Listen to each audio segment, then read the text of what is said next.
Satu hari lagi laga besar akan dilakoni Timnas Indonesia demi menjaga asa menembus Piala Dunia 2026. Pertandingan tandang melawan Australia menjadi krusial. Timnas tidak boleh kalah dalam laga ini. Seluruh pemain Timnas Indonesia yang dipanggil untuk laga melawan Australia telah tiba di Sydney. Ragnar Oratmangun menjadi pemain terakhir asuhan Patrick Kluivert yang tiba di Australia. Laga melawan Australia menjadi kunci karena Indonesia saat ini berada di posisi ketiga klasemen kualifikasi Piala Dunia Grup C zona Asia. Peringkat pertama dan kedua akan lolos otomatis, sementara peringkat 3 dan 4 masih terbuka jalan untuk lolos Piala Dunia melalui babak playoff. Skuad Patrick Kluivert menggelar latihan di lapangan setelah sebelumnya mengikuti latihan ringan di pusat kebugaran. Tampak dalam video ada penjaga gawang Timnas Martin Pas, bek Jordi Amat, Shane Patinama, Ramadan Sananta hingga Rafael Strijk. Latihan perdana digelar sebelum Timnas menggelar official training sehari sebelum laga melawan Australia. Supporter Timnas Indonesia pun menaruh harapan besar kepada jajaran kepelatihan di bawah Patrick Kluivert. Mantap, dia kan pemain Belanda, hebat itu. Makanya saya hari ini pakai ini, gitu kan. Prediksi campur harapan, maka harapan kita Indonesia harus menang, itu harapannya. Dan prediksinya ya bisa mirip-mirip dekat ke situ. Kita memang harus menang dan pasti menang. Untuk pelatih memang kita belum tahu ya, tapi kan kita bisa membaca dari kepelatihan beliau di tempat ataupun negara lain. Mungkin itulah yang dipandang oleh PSSI untuk bisa maju ke depan. Belum tahu juga sih kinerjanya kayak gimana kan. Paling ya semoga bisa lebih baik dari sebelum-sebelumnya. Itu aja sih. Melihat perjalanan Patrick Kluivert sebagai pelatih di laga perdana, legenda Belanda itu tidak pernah kalah. Kluivert sudah 4 kali menjadi pelatih sebelum menangani Timnas Indonesia. Dalam laga perdana melatih FC20, Kluivert menang 5-0. Begitu juga saat melatih Timnas Curacao. Dan terakhir, mantan pemain Ajax Amsterdam itu meraih hasil imbang saat perdana menangani klub Turki Adana Demirspor. Pemerintah Indonesia mendukung maksimal perjuangan Timnas menuju Piala Dunia 2026. Presiden Prabowo Subianto berterima kasih kepada semua pihak yang telah mendukung PSSI hingga bisa membentuk timnas yang kuat. Presiden bilang dirinya sudah berkomitmen mendukung sepak bola Indonesia. Kata Presiden, timnas Indonesia harus masuk ke Piala Dunia. Kita sekarang memperlancar semua peraturan, kita ringkaskan, kita perbaiki perangkat-perangkat dan piranti-piranti peraturan regulasi yang perlu diperbaiki. Memperlancar usaha-usaha PSSI untuk membentuk tim nasional yang tangguh. Saudara-saudara sekalian, saya sudah komit, saya akan mendukung sepak bola nasional ini. Saudara-saudara, Indonesia harus masuk Piala Dunia. Itu tekad kita. Dalam 1 pekan ke depan, pecinta sepak bola tanah air punya harapan besar kepada timnas melakoni laga kualifikasi Piala Dunia melawan Australia dan juga Bahrain. Tim Liputan Kompas TV.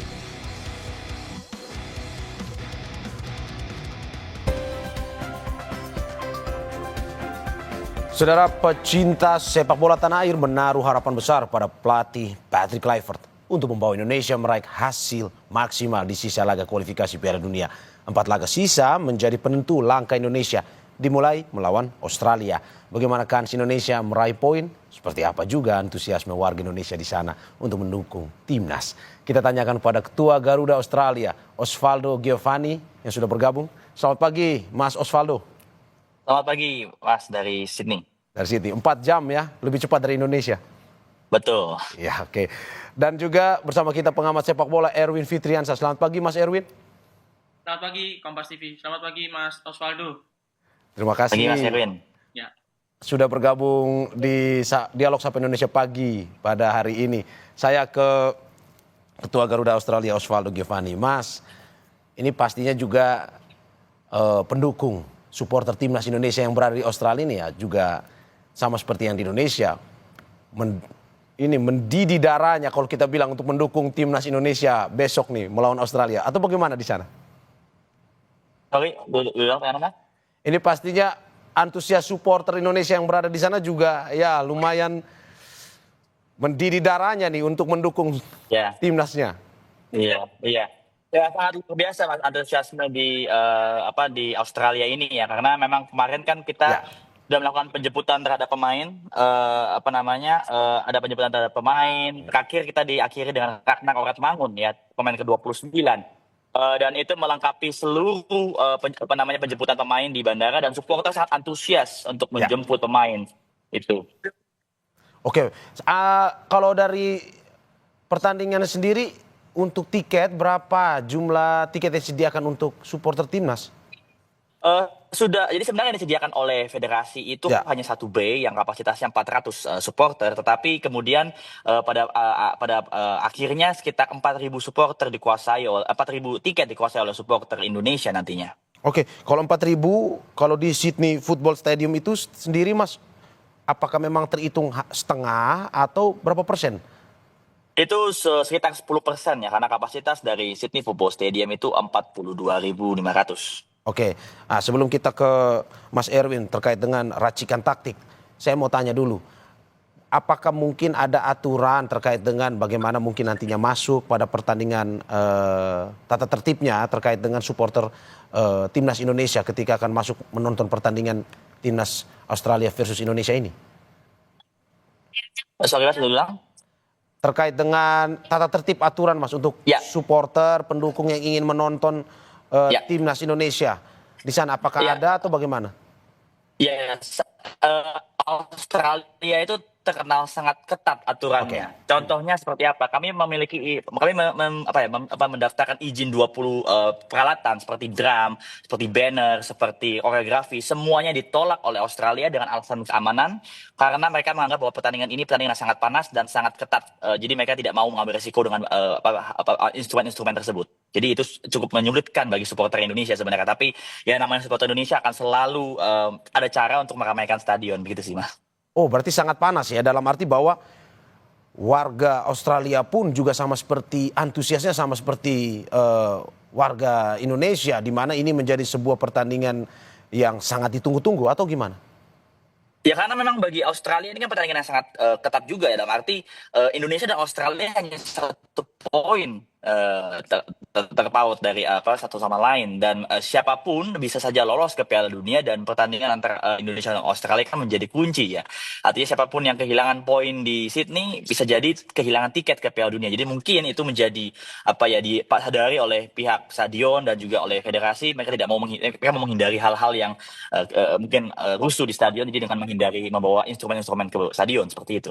Oke, ini menarik juga kalau kita ngobrol soal stadion, karena mungkin banyak warga Indonesia yang tidak mengetahui bagaimana sebenarnya stadion di Australia sana, tempat berlangsungnya laga Australia versus Indonesia, bagaimana gemuruhnya, bagaimana magisnya stadion di Australia yang pada akhirnya mengundang Indonesia untuk bermain di sana. Bagaimana Mas kalau menjelaskan terkait dengan stadionnya, bagaimana dengan pendukungnya, bagaimana juga dengan atmosfernya, seperti apa itu, menjelaskannya seperti apa? Ya, stadion di Australia ini, kalau kita bicara mungkin Sydney Football Stadium itu sangat berbeda dengan stadion di Indonesia misalnya. Kenapa? Karena sejauh ini, ya kemarin saya baru saja ke Sydney Allianz Stadium, seperti yang dilihat mungkin di layar kaca para pemirsa saat ini.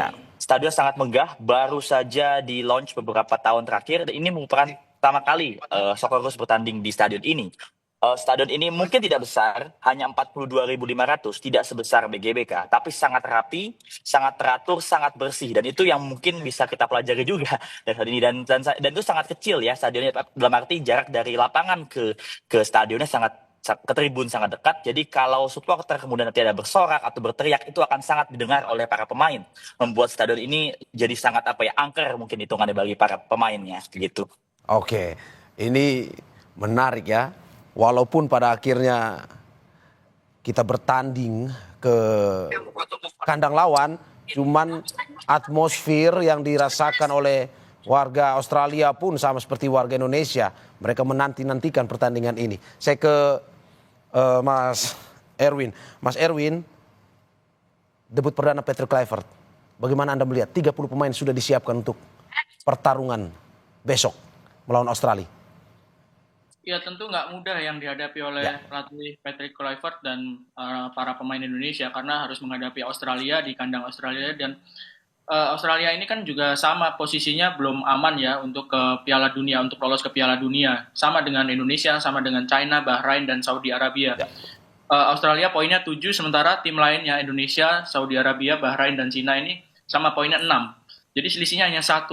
Apapun yang terjadi di pertandingan nanti, itu akan sangat mempengaruhi posisi semua tim yang ada di grup ini, kecuali Jepang. Kalau Jepang sudah relatif aman ya. Jepang itu sudah susah untuk dikejar gitu dan trennya lagi bagus. Jadi buat Australia ini pertandingan yang sangat penting. Begitu juga dengan coach Patrick Kluivert gitu. Jadi pertandingan pertama menghadapi Australia di kandang Australia dalam posisi yang seperti sekarang itu tentu nggak mudah bagi pelatih serta pemain. Cuma memang coach Patrick ini memiliki pemain-pemain yang di era kepelatihan coach Sintayong itu sudah sempat bermain ya. Ini kan materi pemainnya adalah kerangka timnya, sebagian besar adalah pemain yang juga bermain di fase-fase sebelumnya. Jadi memang ada keuntungan tapi juga ada tantangan juga bagi Coach Patrick karena dia hanya memiliki waktu yang sangat sedikit untuk bisa tahu, untuk bisa mengenal pemain-pemainnya secara utuh, secara lengkap. Praktis kan mungkin hanya 3 hari pemain ini berkumpul bersama secara lengkap ya. Ada 4 pemain baru tambahan, Mas. Menurut Anda ini sebuah kabar baik buat timnas Indonesia untuk menambah daya gedor atau bagaimana sebenarnya?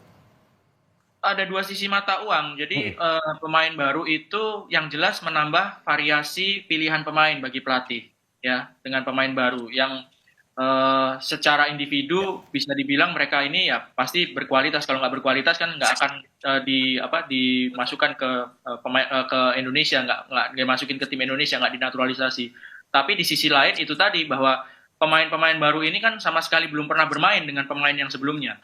Ya, kayak Joey Pelupesi dan kawan-kawan ini nggak pernah main sebelumnya dengan Tom Hai gitu.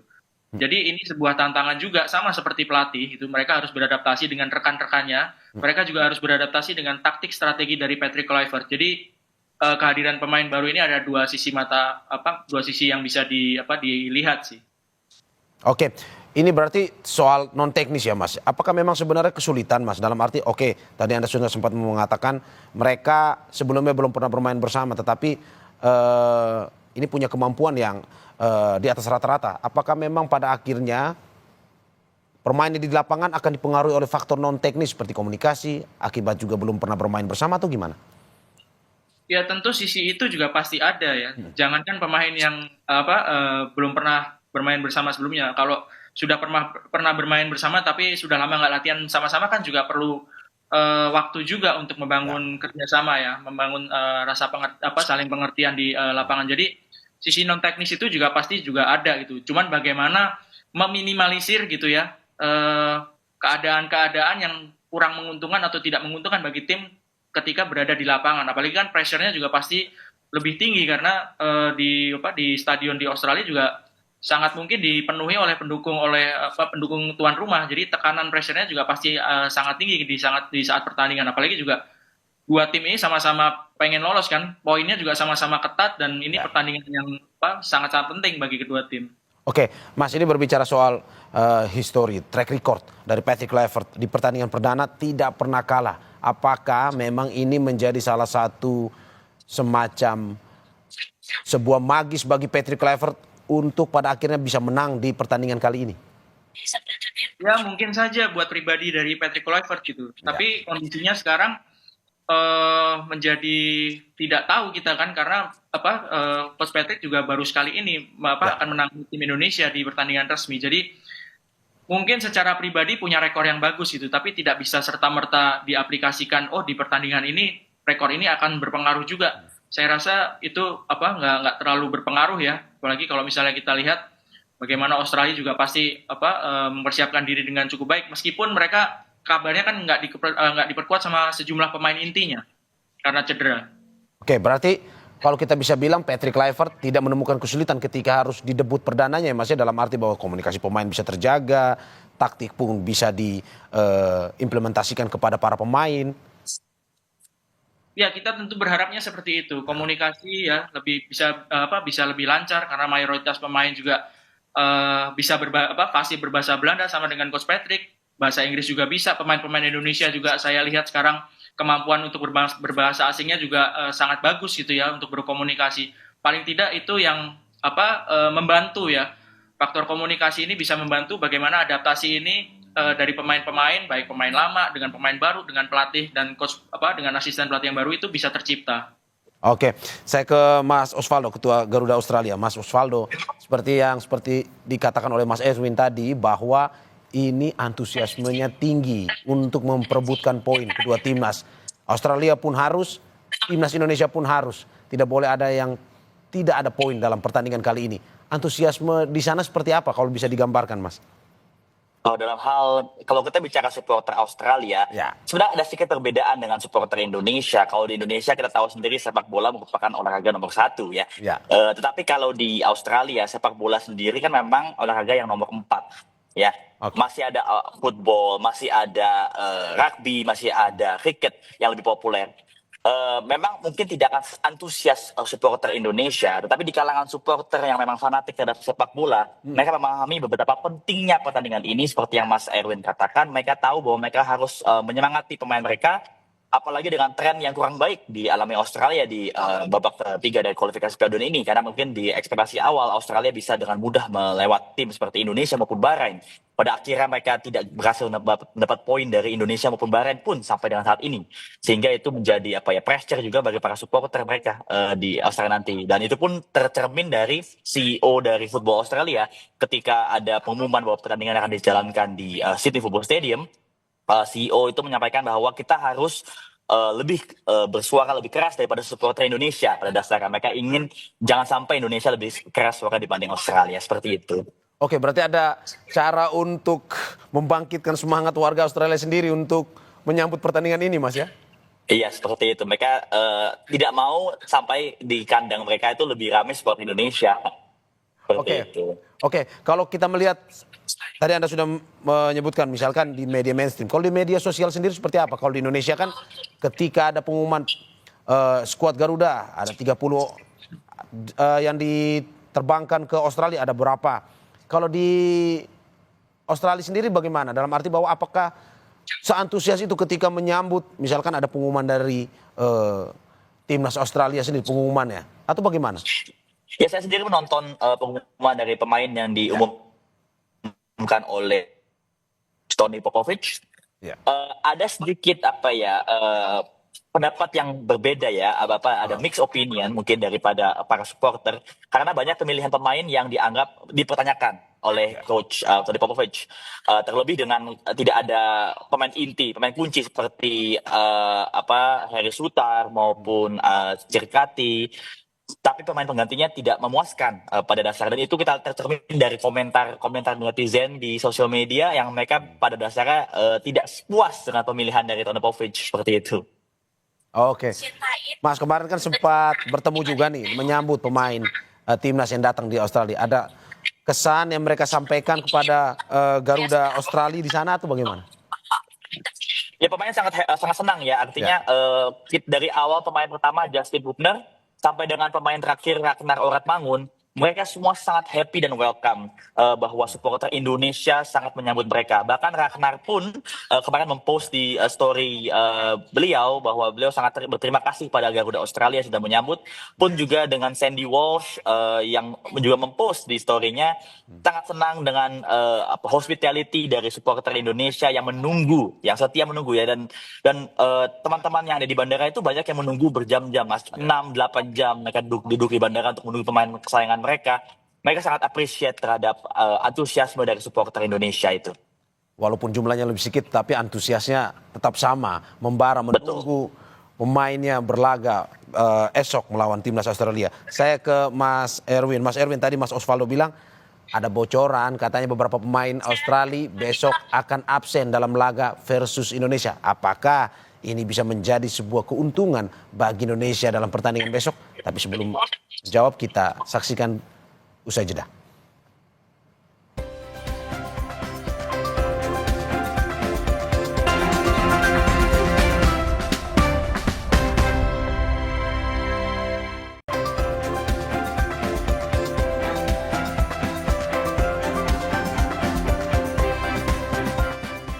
Saudara, sebelum kita ke dialog, kita lihat dulu klasemen grup C kualifikasi Piala Dunia zona Asia. Jepang tampak sulit terkejar karena sudah mengumpulkan 16 angka. Yang menarik adalah peringkat 2 hingga 6. Seluruh tim masih berpeluang lolos ke Piala Dunia. Australia punya 7 angka, sementara Indonesia dan 3 tim lainnya sama-sama mengoleksi 6 poin. Dan masih bersama saya dua narasumber saya, Ketua Garuda Australia Osvaldo Giovanni dan pengamat sepak bola Erwin Fitriansyah. Saya ke Bung Erwin. Bung Erwin, bagaimana melihat Indonesia, apakah sampai saat ini dengan informasi dari Mas Osvaldo tadi bahwa ada beberapa pemain Australia yang hingga besok itu harus absen, tidak ikut dalam pertandingan Indonesia versus Australia. Apakah ini jadi keuntungan sebenarnya buat Indonesia atau sebenarnya ini masih tetap menjadi pertarungan hidup mati antara Indonesia versus Australia? Tentu masih berada dalam posisi hidup mati antara Australia dan Indonesia ya. Ya. Indonesia ini adalah lawan tersisa dari Australia yang harus dihadapi di kandang selain setelah menghadapi Indonesia menghadapi Jepang. Ya. Jadi kalau dilihat dari kualitas gitu, Australia masih memiliki lawan yang jauh lebih tangguh gitu ya di pertandingan terakhir di kandang. Jadi mereka tidak diperkuat oleh sejumlah pemain inti tentu merupakan kerugian bagi Australia dan sebaliknya merupakan keuntungan bagi Indonesia. Kalau waktu di Jakarta itu saya ingat salah satu pemainnya adalah kapten tim Haris Sautar, itu sangat susah untuk dilewati. Itu salah satu faktor yang membuat Indonesia susah untuk mencetak gol. Haris Sautar nggak bisa main nanti di pertandingan besok. Ini tentu sebuah keuntungan. Tapi juga bisa begini, pemain-pemain yang dipanggil itu banyak yang dipertanyakan kan, dikritik itu. Ini pemain-pemain yang minim pengalaman. Ya memang nggak ada pilihan pelatih Popovic itu ya. Karena pemain-pemainnya yang biasanya main itu nggak bisa main. Sekitar 7 atau 8 pemain yang nggak bisa dimasukkan dalam tim karena berbagai masalah gitu.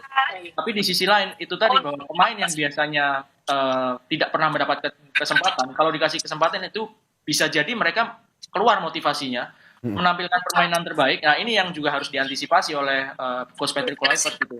Ketika pemain Australia yang biasa menjadi cadangan dipanggil ke timnas dan mereka memiliki semangat yang lebih luar biasa gitu karena ingin membuktikan diri, ini bisa menjadi hal yang tentu berbahaya bagi Indonesia. Oke, Mas Erwin, kita bahas teknis lebih detail lagi terkait dengan Indonesia versus Australia ini. Prediksinya 4-3-3, Mas.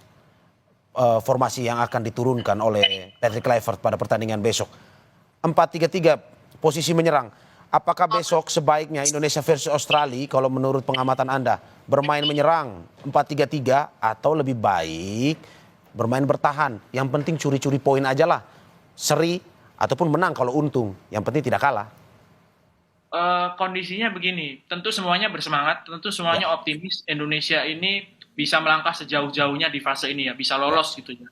Tapi dalam hal ini kita juga harus realistis bahwa yang dihadapi ini adalah tim yang sudah beberapa kali lolos ke Piala Dunia. Tim yang mapan ya di kawasan ini, tim yang mapan gitu meskipun diperkuat oleh sejumlah pemainnya. Soal formasi bisa jadi 4-3-3 atau 3-4-3 atau 4-5-1. Ini belum pernah digelar sebelumnya dan Coach Patrick ini kan dan asistennya gak banyak memberikan komentar sebelum pertandingan kan. Ya. Banyak membocorkan seperti apa maunya gitu ya. Jadi kita hanya bisa memprediksi aja gitu. Kalaupun misalnya 4-3-3 atau 3-4-3 atau 4-5-1 atau berapapun 4-2-3-1 yang akan dimainkan, rasanya akan lebih realistis kalau misalnya bermain itu nggak terlalu frontal menyerang ya. Nggak terlalu frontal menyerang. Mungkin seperti ketika menghadapi Arab di pertandingan pertama ya. Nunggu di belakang sambil memanfaatkan serangan balik yang cepat. Mungkin itu yang paling realistis ya.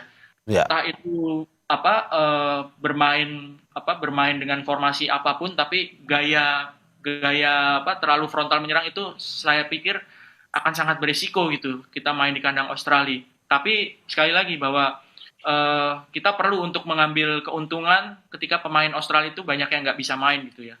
Oke, jika memang kita harus lebih ke dalam, lebih bertahan, bagaimana dengan posisi pemain bertahan termasuk kipernya, dalam arti bahwa saat ini dari sektor kiper Martin Pas menjadi nomor 1, tetapi dengan datangnya Audero, bagaimana penilaian Anda?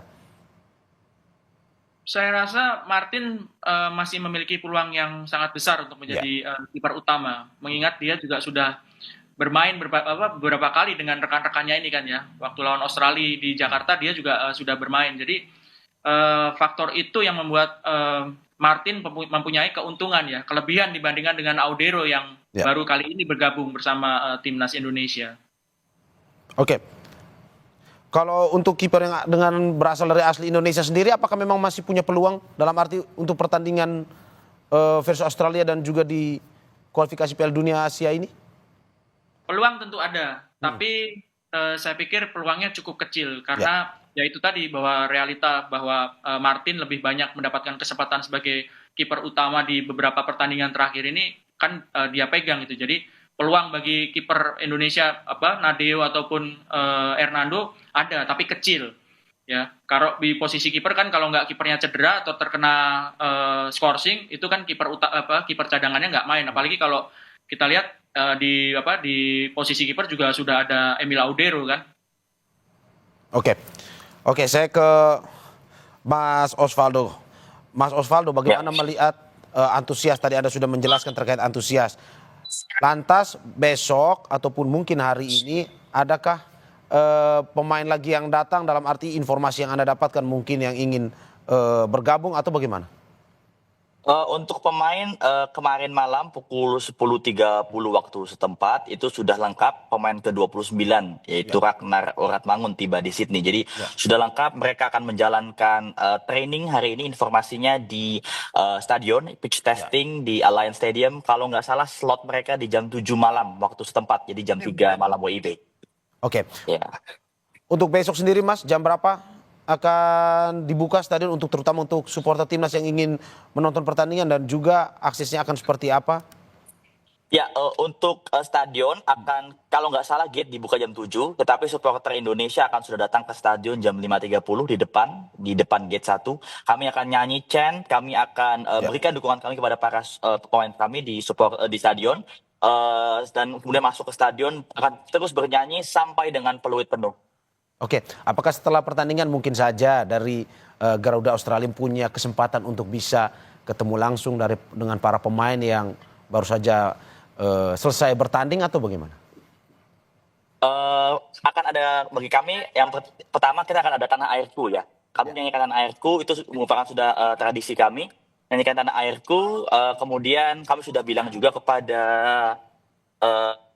Bapak Sumarji juga bahwa kami meminta pada JIZ untuk datang ke Tribun Supporter Indonesia. Kami ingin berinteraksi, ingin memberikan apapun hasilnya, menang kalah atau seri, kami akan tetap memberikan apresiasi yang sebesar-besarnya pada tim nasional kami agar mereka semua juga merasa senang bisa bermain depan supporter di Sydney. Seperti itu, Mas.